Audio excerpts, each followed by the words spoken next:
Hello everybody, a very good morning to all of you. Welcome to the Study IQ.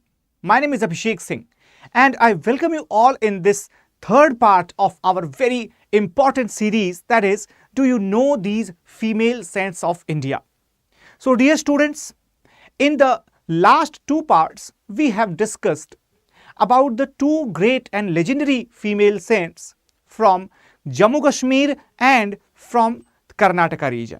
But in today's session, we will talk and discuss about a very well-known female saint from the land of Bhakti, from the land of spirituality, that is Maharashtra. And who is she? So today we are going to talk about MUKTABAI. So MUKTABAI, or as she is also called as MUKTAI, MUKTAI. So she is a very well-known female saint in the cultural domain of Maharashtra. However, for the rest of India, maybe her story is not as well known as it should have been.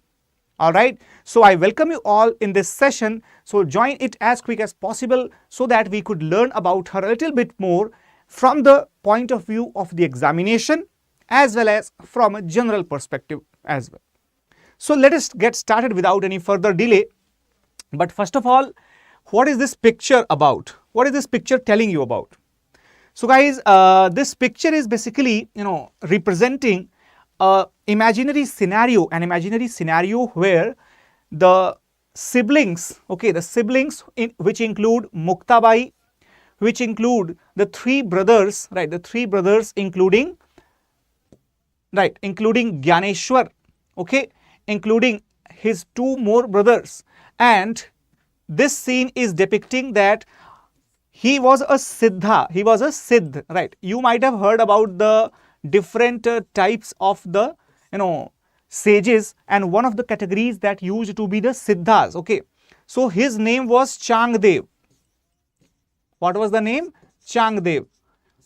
And it was said that Changdev used to, control the, fierce animals like tigers or the snakes, And he is bowing down to Gyaneshwar, who has become like a deity, And it was considered, in the folk tales, they consider it that Gyaneshwar, right, Sant Gyaneshwar, he was an incarnation of Lord Krishna. It is regarded as that. So, what is its relevance? What is its connection with the story of MUKTABAI? The connection is very important. I can assure that all of you must have heard about the Bhakti traditions in Maharashtra. Bhakti tradition in Maharashtra, which was having two distinct branches, right? And what was the name of those two branches? Right, VARKARI and Dharkari. VARKARI and Dharkari.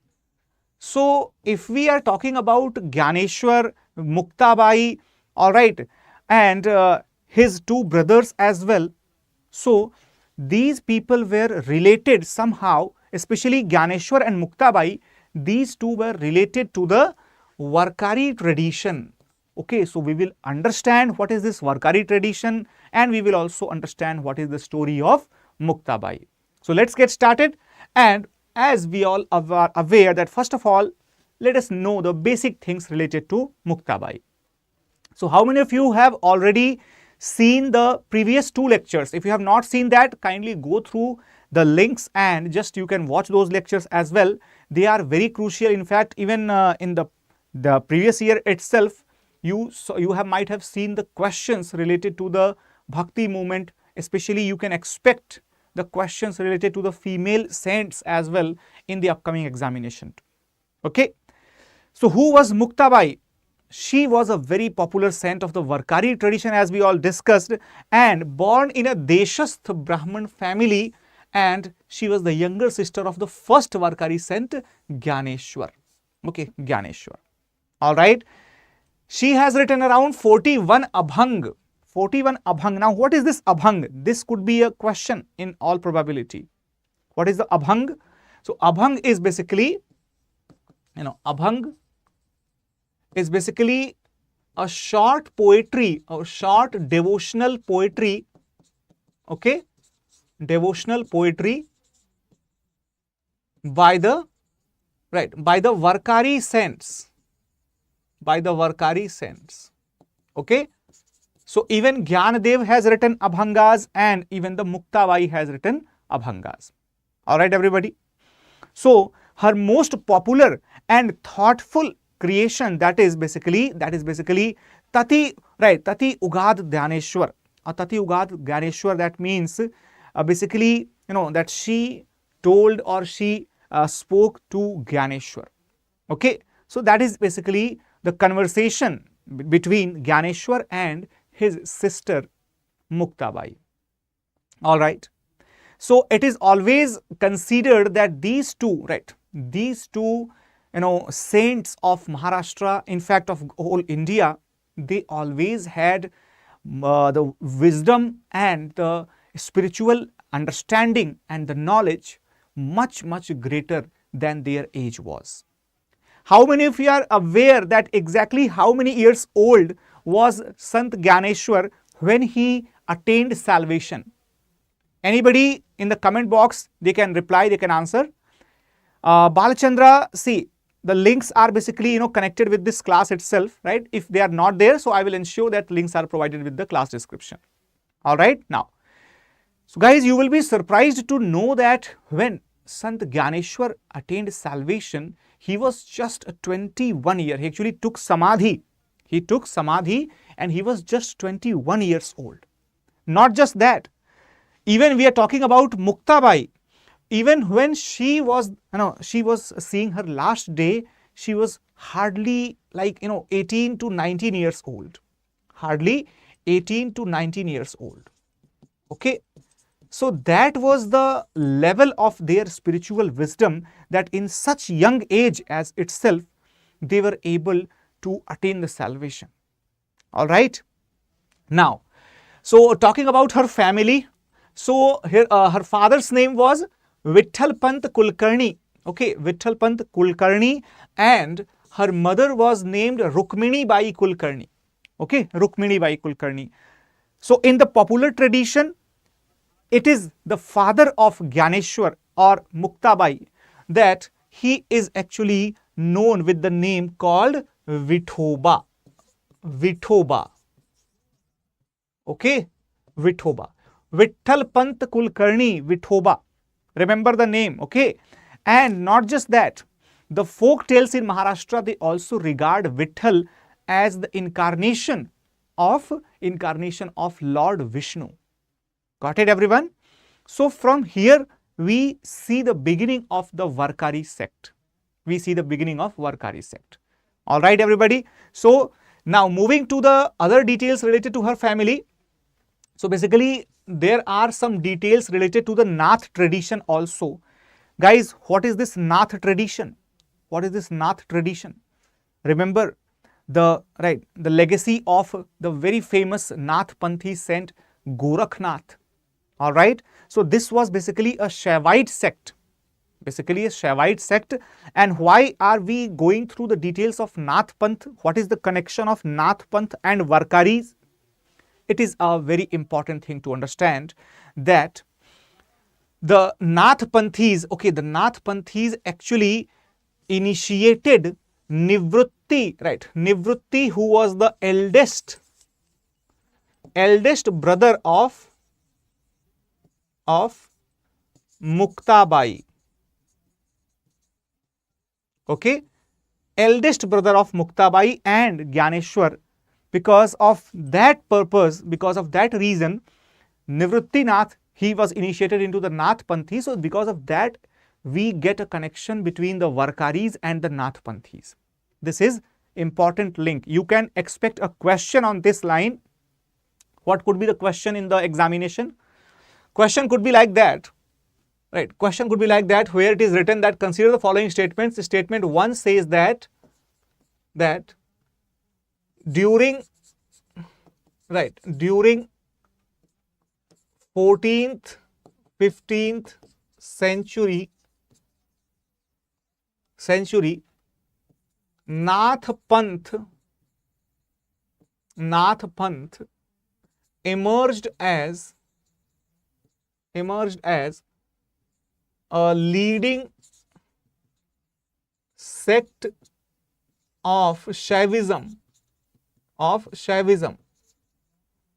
And the second statement will be like that Nath Panth, right, Nath Panthis were exclusively limited to the Himalayan, the Himalayan region. Okay, so this could be the question, the first statement and the second statement, that the Nath Panth, it was gaining popularity during the medieval century. You can replace this 14th, 15th century from 10th, 12th, or from the 16th, 17th, whichever may be the time period. Actually, during the entire medieval period, Nath Panthis were popular. However, the second statement, this is actually incorrect, as we just saw that Nivruttinath, who was the eldest brother of Muktabai, he was initiated into the Nath Panth. Okay, Nath Panth.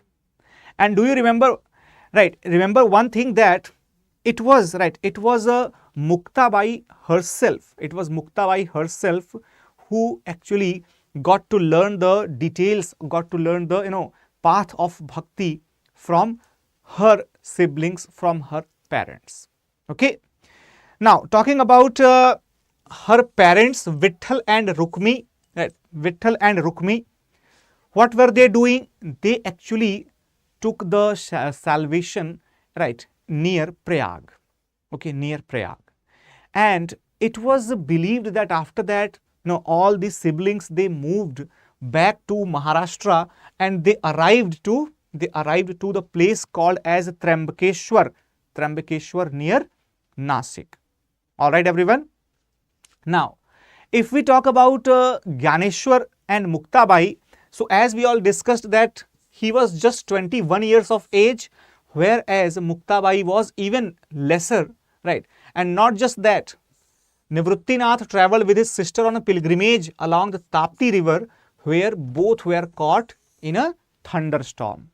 And that is how, the story of Muktabai as a living being, as a living mortal, ended when she disappeared in the thunderstorm on the banks of Tapti river. Okay, that was the year, probably that was the year 1298. Got it? So even today, if we go to the Pandharpur, we will find the sculptures, we will find the temples of Vithoba. Okay, even today, if we move to the place called as, right, the place called as Pandharpur, you might have heard the name, right? You might have heard the name Pandharpur. So in that region itself, you will find several temples of Vithoba, Gyaneshwar, Muktabai, and showing different, folk legends related to their lives. Got it? Now, talking about a specific temple. Okay, so there is a Gyaneshwar and Muktabai temple that actually shows that Muktabai cooking the chapatis on the back of Gyaneshwar. Now, this is very interesting story. You know what? There was a time when the siblings were, as we all are aware, that they were very young. So they were actually, depending upon the alms. Okay, depending upon the alms for their survival. And as the story goes, that the villagers, they were not even ready to give them the alms. Right? What are the alms? Basically, the food or any other edibles which they are getting in the form of charity. Okay, so that is basically alms. Now, as a Varkari saint, what was her contribution? So she and her brother, they both, with their spiritual teachings, they preached for the compassion. They preached for the compassion. They actually preached against the rigid scriptural laws and orthodox Brahmins. All right. They also gathered the following, growing following in a movement called as the spiritual liberation. Basically, their ideology was, gaining popularity against the orthodox Brahmanical culture in that area, and which is why even some of the orthodox Brahmins were not very much happy against them, right? We might have heard about a book called as Gyaneshwari Gita, right? Gyaneshwari Gita. It is suggested that the Abhangas mentioned in the Gyaneshwari Gita are actually inspired from the Abhangas of MUKTABAI, right? What is Gyaneshwari Gita? Gyaneshwari Gita is basically the Marathi Prakrit, Maharashtri Prakrit version of the sermons of Bhagavad Gita. So it is suggested that Gyaneshwar, MUKTABAI and her other siblings, they all made this very secret and deep spiritual knowledge available to the common people. All right, everyone. So talking about the Varkaris, right, as we all are aware that Varkaris, they did a great deal of service. However, it is the contribution of MUKTABAI and Vithoba and Gyaneshwar that this sect became so popular in Maharashtra. And not just that, it actually led to the almost disappearance of the discrimination among the followers of the Varkari sect, discrimination on the basis of caste, creed, or gender, religion, etc. Okay, so overall, if we can consider that her teachings were basically based upon the the communication, right? The communication with the external world, right? External world for the social unity, and the communication with himself or herself for the spiritual unity. Not just that, it was always believed that a true saint must be free from any type of ego, any type of self belief, of any type of self inclination towards the leisures and pleasures, right? So that is why it is believed that whenever a person follows the bhakti tradition of Varkaris, the person gets beyond these type of materialistic expectations, right? Materialistic expectations, and that person becomes a true, right, Chidakash, right? Chidakasha. What is this Chidakasha? The pure state of awareness. The pure state of awareness that is the most important to achieve under the bhakti. All right, everyone. So basically, there was a story that Gyanadev, when he was going through his spiritual upbringing, the villagers of around the villagers of the surroundings, they were actually constantly throwing stubbles on Gyanadev. They were constantly abusing Gyanadev. So the same thing was taught to Gyanadev by MUKTABAI. Okay, so even though we are quite aware about Gyanadev, but it is our moral responsibility that we must be aware about the spiritual energy behind him, and it was none other than his own sister, whose name we call as MUKTABAI. All right, everyone. So that is all in today's session, and I hope that this session might have been a very helpful one for all of you.